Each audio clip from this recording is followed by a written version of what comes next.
الکریم اما بعد فاعوذ باللہ من الشیطان الرجیم بسم اللہ الرحمن الرحیم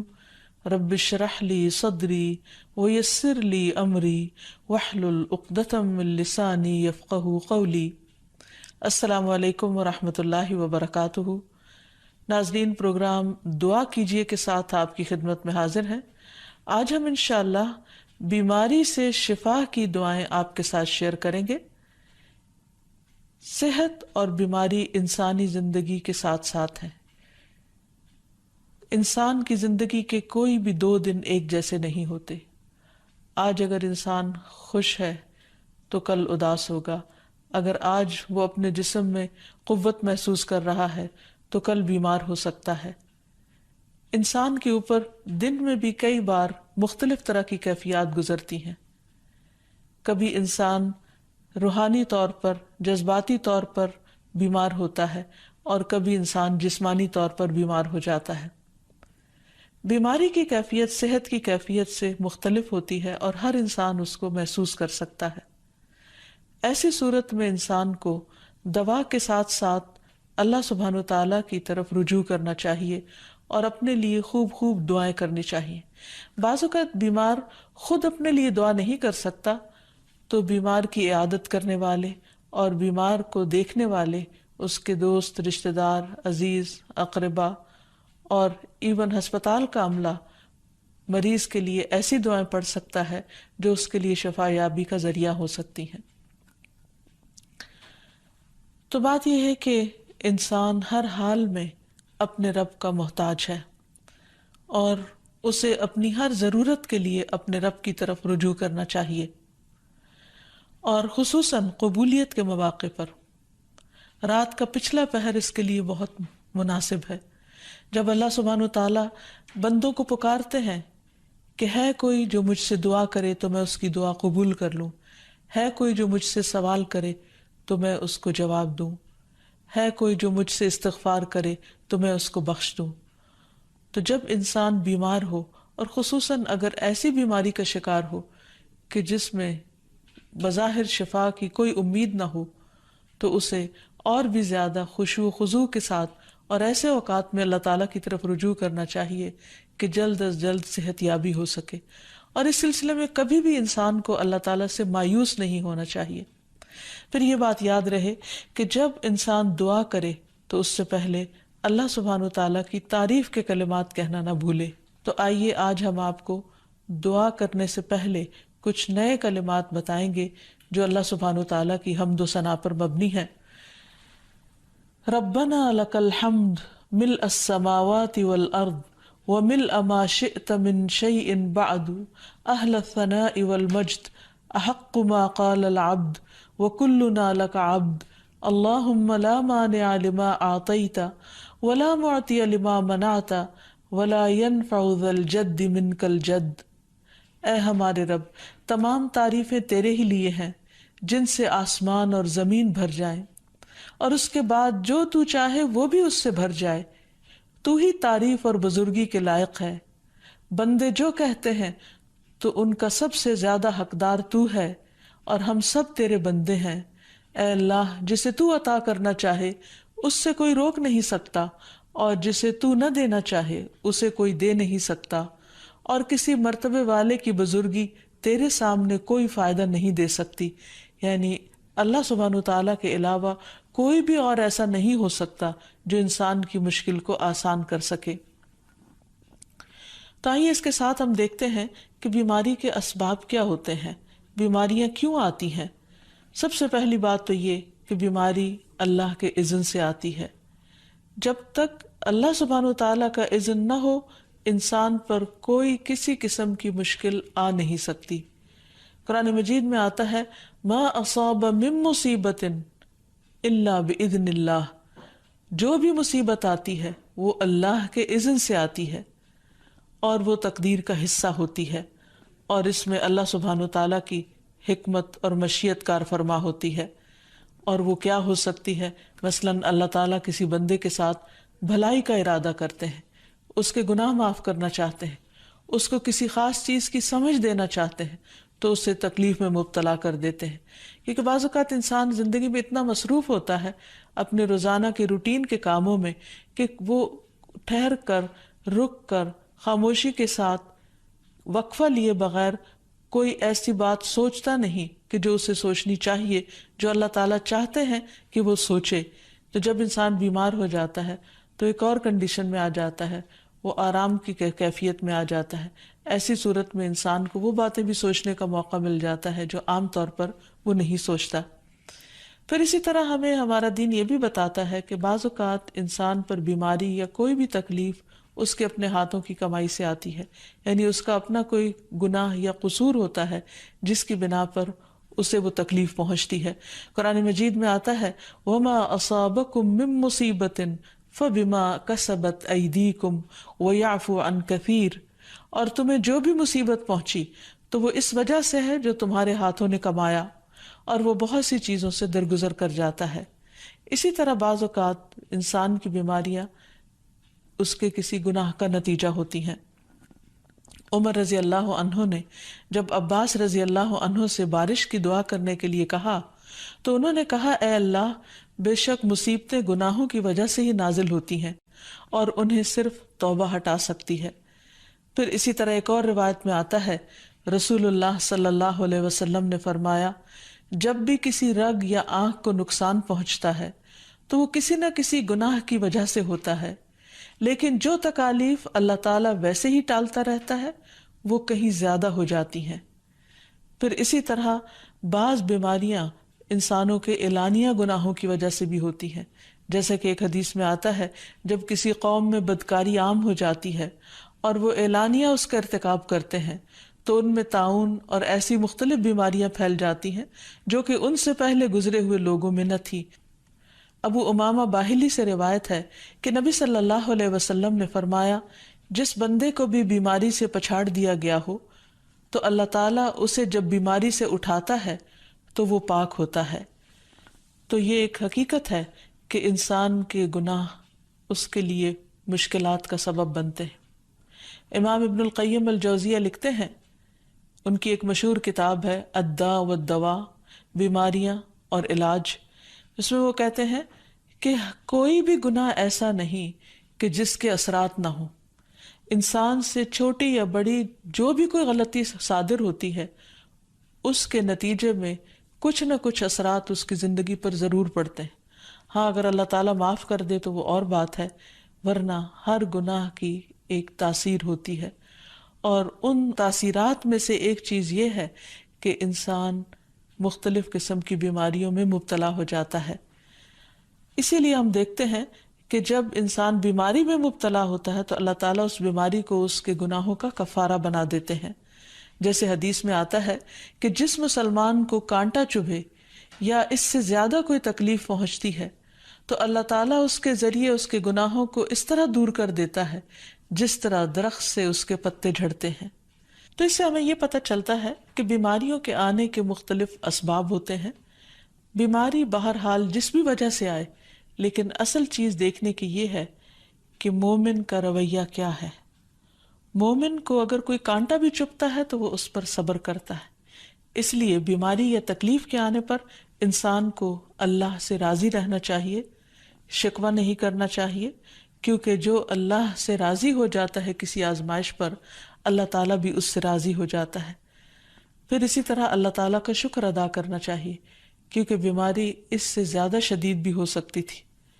لہٰذا انسان کو اللہ تعالیٰ جس حال میں رکھے انسان اس پر شکر گزار رہے. پھر یہ کہ انسان کسی بھی بیماری میں کسی بھی قسم کی ہو اور زندگی کے کسی بھی حصے میں ہو اس میں مایوس نہ ہو، پر امید رہے کہ بیماری دور ہو جائے گی. پھر اسی طرح اگر بیماری طول پکڑ جائے تو انسان کو گھبرانا نہیں چاہیے، کیونکہ ہر گزرنے والا لمحہ انسان کے درجات میں اضافے کا سبب بنتا ہے اور اس کے گناہ مسلسل جھڑتے چلے جاتے ہیں حتیٰ کہ انسان بالکل پاک صاف ہو جاتا ہے. پھر اسی طرح انسان کو بیماری کی حالت میں دوسروں سے شکوے شکایات نہیں کرنی چاہیے، کیونکہ بیماری اللہ کے اذن سے آتی ہے، اور جب انسان ہر ایک کے آگے رونا رونے لگتا ہے تو گویا وہ اللہ تعالیٰ کا شکوہ کر رہا ہوتا ہے، جو چیز اللہ تعالیٰ کو پسند نہیں. پھر اسی طرح منہ سے برے الفاظ نہیں نکالنے چاہیے، بیماریوں کو کوسنا نہیں چاہیے، اور پھر ایسے الفاظ نہیں ادا کرنے چاہیے کہ مجھے لگتا ہے کہ اس بیماری میں میری زندگی چلی جائے گی، یا یہ کہ کسی مریض کی عیادت کے لیے جا کر اس کو اس قسم کی بات نہیں کرنی چاہیے، خواہ کتنی ہی خطرناک بیماری کیوں نہ ہو، ہمیشہ اسے امید دلانے چاہیے، کیونکہ مایوسی کے الفاظ اور برے بھلے اور منفی قسم کی باتیں اللہ تعالیٰ کو پسند نہیں، اور انسان ویسے بھی جیسے سوچتا ہے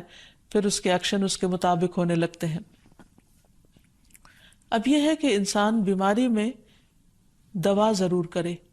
کیونکہ حدیث میں آتا ہے کہ اللہ تعالیٰ نے کوئی بیماری ایسی نہیں اتاری جس کے لیے دوا نہ اتاری ہو۔ ہاں، جسے معلوم ہو اسے معلوم ہوتا ہے، اور جسے نہیں معلوم ہوتا اسے نہیں معلوم ہوتا۔ بعض اوقات اللہ تعالیٰ ڈاکٹر کے دل میں ڈال دیتا ہے اور اس کا علاج اس کو سمجھ میں آ جاتا ہے، اور بعض اوقات وہ بیماری لا علاج ہوتی ہے، حالانکہ اس کا علاج موجود ہوتا ہے مگر کسی کو بھی علاج سمجھ میں نہیں آتا۔ بہرحال نوعیت کچھ بھی ہو تو علاج ضرور کراتے رہنا چاہیے، اور کبھی مایوس نہیں ہونا چاہیے کہ اس بیماری کا علاج ہو نہیں سکتا، نہیں، ایک کے بعد ایک کوشش انسان کرتا رہے، اور جب اللہ کا اذن ہوگا بیماری دور ہو جائے گی۔ اور اس کے ساتھ ساتھ انسان یہ بھی یقین رکھے کہ شفا اللہ کے ہاتھ میں ہے، کسی ڈاکٹر کے ہاتھ میں نہیں، کسی انسان کے ہاتھ میں نہیں، کیونکہ جب تک اللہ کا اذن نہ ہو شفا نہیں ہو سکتی، خواہ کوئی کتنا بھی بڑا ڈاکٹر کیوں نہ ہو۔ اسی لیے نبی صلی اللہ علیہ وسلم کی دعاؤں کے آخر میں آتا ہے کہ لا شفا الا شفاؤک، کوئی شفا نہیں مگر تیری ہی شفا، یعنی جو اللہ سبحانہ وتعالیٰ اپنے بندے کو شفا عطا کرے۔ پھر اسی طرح یہ ہے کہ حضرت ابراہیم علیہ السلام نے اللہ سبحانہ وتعالیٰ کے بارے میں فرمایا تھا کہ وَإِذَا مَرِضْتُ فَهُوَ يَشْفِينِ، کہ جب میں بیمار ہوتا ہوں تو وہی مجھے شفا دیتا ہے، یعنی اللہ تعالیٰ ہی اس بیماری کو دور کرتا ہے۔ اسی طرح ایک اور روایت سے بھی پتہ چلتا ہے کہ شفا دراصل اللہ سبحانہ وتعالیٰ کے ہاتھ میں ہے۔ حضرت عائشہ سے مروی ہے کہ رسول اللہ صلی اللہ علیہ وسلم دم کیا کرتے تھے اور یہ دعا پڑھتے تھے، امسح البأس رب الناس بیدک الشفاء لا یکشف الکرب الا انت، اے لوگوں کے رب تکلیف کو دور کر دے، تیرے ہی ہاتھ میں شفا ہے، تیرے سوا اس کو دور کرنے والا اور کوئی بھی نہیں۔ پھر اسی طرح انسان جب کسی بیمار کی عادت کے لیے جائے تو اس پر بھی دعا پڑھے اور اس کے لیے دعا کرے۔ رسول اللہ صلی اللہ علیہ وسلم نے فرمایا، جو مسلمان کسی ایسے بیمار کی عیادت کے لیے اس کے پاس آئے جس کی موت کا وقت قریب نہ آیا ہو، اور 7 مرتبہ یہ پڑھے،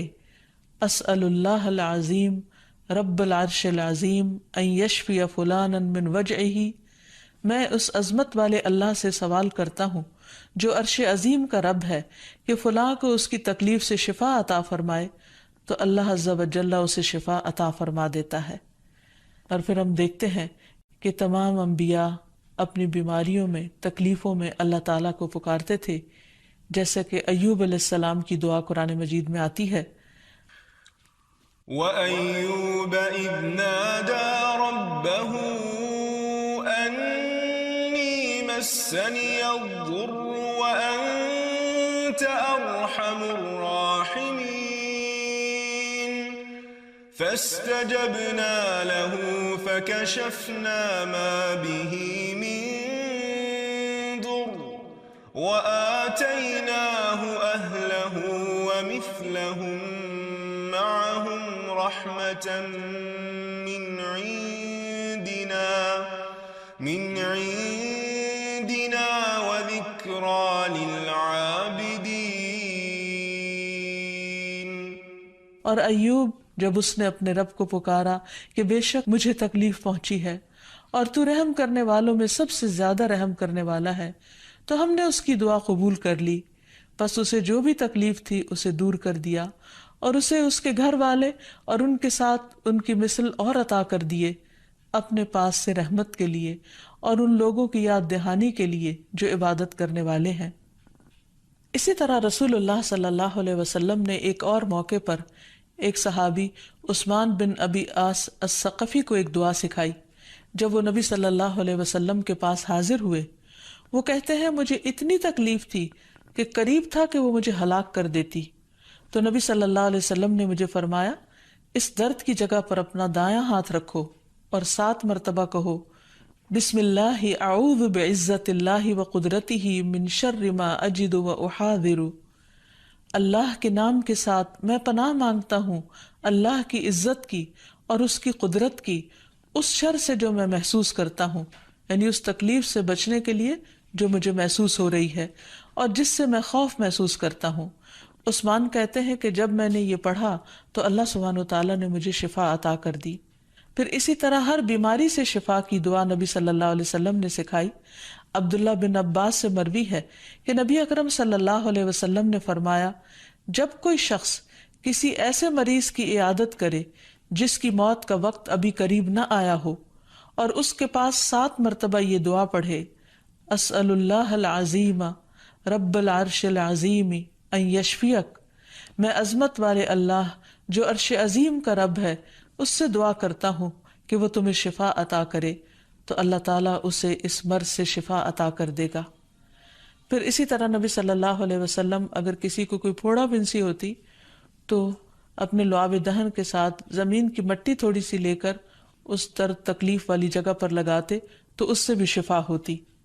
حضرت عائشہ کہتی ہیں کہ جب کسی انسان کے عضو میں کوئی تکلیف ہوتی، پھوڑا یا زخم ہوتا، تو نبی صلی اللہ علیہ وسلم اپنی انگلی اس طرح رکھتے، اور سفیان جو راوی ہیں انہوں نے اپنی شہادت کی انگلی زمین پر رکھی، پھر اسے اٹھا کر فرمایا بسم اللہ تربت اردنا بریقت بعدنا لیشفى به سقیمنا باذن ربنا، اللہ کے نام کے ساتھ ہماری زمین کی مٹی ہمارے رب کے حکم سے ہم میں سے بعض کے تھوک کے ساتھ ہمارے بیمار کو شفا دی جائے۔ یعنی لعاب دہن کا اپنا ایک اثر ہوتا ہے، اور لعاب دہن جو ہے ایک طرح سے دوا کا کام کرتا ہے، اور اللہ کا نام لے کر جب لعاب دہن لگایا جائے تو شفا ہوتی ہے۔ جیسے کہ ایک اور موقع پر نبی صلی اللہ علیہ وسلم نے ایک جلے ہوئے مریض کے اوپر یہی دعا پڑھ کر لعاب دہن لگایا تو اللہ تعالیٰ نے اس مریض کو شفا یاب کر دیا، اور وہ دعا تھی اذہب البأس رب الناس واشف انت الشافی لا شفاء الا شفاؤک شفاء لا یغادر سقما۔ پھر اسی طرح ایک موقع پر ایک قبیلے کے سردار کو جب بچھو نے کاٹ لیا اور اس کے جسم میں زہر پھیل گیا تو ایک صحابی نے سورۃ الفاتحہ پڑھ کر اس پر دم کیا تو اس سے اس کو شفا ہو گئی، اور یہ بات جب نبی صلی اللہ علیہ وسلم کو بتائی گئی تو آپ اس پر خوش ہوئے۔ اور سورۃ فاتحہ سب لوگوں کو آتی ہے، اسی لیے اس کا نام سورۃ الشفا بھی ہے، کیونکہ یہ بیماری میں بطور علاج پڑھی جاتی ہے مریض پر، مریض خود بھی پڑھ سکتا ہے اور اس کے اٹینڈنٹس بھی اس پر پڑھ سکتے ہیں۔ حضرت علی رضی اللہ تعالیٰ عنہ کہتے ہیں کہ نبی صلی اللہ علیہ وسلم کو بچھو نے ڈس لیا اور آپ نماز پڑھ رہے تھے۔ جب آپ نماز سے فارغ ہوئے تو آپ نے فرمایا اللہ تعالیٰ بچھو پر لعنت کرے، یہ نہ نمازی کو چھوڑتا ہے نہ کسی اور کو۔ پھر آپ نے پانی اور نمک منگوایا، آپ اس پر ملتے جا رہے تھے اور یہ صورتیں پڑھ رہے تھے قل یا ایھا الکافرون وقل اعوذ برب الفلق اور قل اعوذ برب الناس، تو یہ بھی ایسے مواقع پر پڑھی جا سکتی ہیں۔ پھر اسی طرح یہ ہے کہ اگر کسی بھی دوا یا دعا سے مریض صحت یاب نہ ہو رہا ہو، اس کی تکلیف کم نہ ہو رہی ہو، تو بھی موت نہیں مانگنی چاہیے، کیونکہ مومن کے لیے زندگی ایک بہت بڑی نعمت ہے۔ وہ جس بھی حال میں گزرے، بہرحال وہ اسے آخرت کمانے کا ذریعہ بنا سکتا ہے۔ یعنی اگر وہ تکلیف میں اس کی زندگی گزر رہی ہے اور اس پر وہ صبر کر رہا ہے اور اللہ کو یاد کر رہا ہے تو اس کے بے پناہ درجات بلند ہونے کا ذریعہ ہے، یعنی یہ بیماری اس کے لیے بلندی درجات کا ذریعہ بن جاتی ہے۔ اس لیے کبھی بھی موت نہیں مانگنی چاہیے۔ ہاں اگر تکلیف حد سے بڑھ جائے تو انسان یہ دعا مانگ سکتا ہے اللہم احینی ما کانت الحیات خیرا لی وتوفنی اذا کانت الوفات خیرا لی، اے اللہ جب تک میرے لیے زندگی بہتر ہو مجھے زندہ رکھ، اور جب میرے لیے وفات بہتر ہو تو مجھے وفات دے دے۔ تو اللہ تعالیٰ سے دعا ہے کہ اللہ تعالیٰ تمام بیماروں کو صحت اور شفا عطا فرمائے، اور ہمیں بیماری اور آزمائش کے موقع پر اپنی طرف رجوع کرنے کی توفیق دے، اور ہر طرح کے شرک اور ایسے کاموں سے بچائے جو اس کو ناراض کرنے والے ہیں۔